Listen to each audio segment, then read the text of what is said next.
we'll guide you through how to make 3D map animation using CapCut PC. Quick disclaimer, skipping a single step will affect your final result, so you need to follow this step-by-step guide carefully. If this guide helpful, don't forget to like and subscribe. First, don't forget to comment if you still need our help or want to ask something, and we will reach you as soon as possible. Second, open the Windows Start menu on your computer and search for CapCut using the search bar.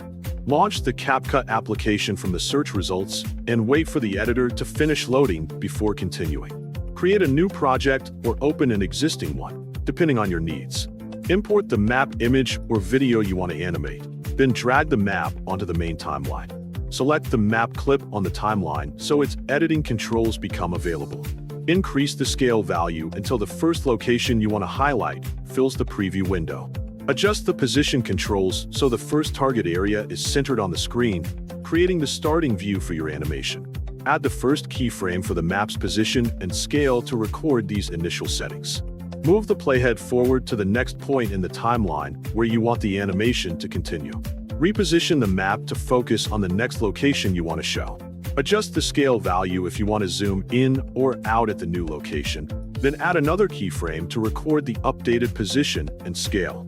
Repeat the keyframing process for each additional location until every area you want to feature has been included in the animation. Once the camera movement is complete, click the Effects tab on the top toolbar. Open the Video Effects category and use the search bar to search for the Fisheye 3 effect. Drag the Fisheye 3 effect onto the effects track above the map clip.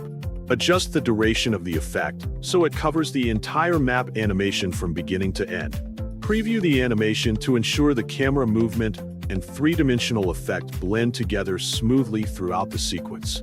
Watch the completed animation from beginning to end to confirm the movement looks natural and every destination remains easy to follow. Finally, save your project to preserve the completed project.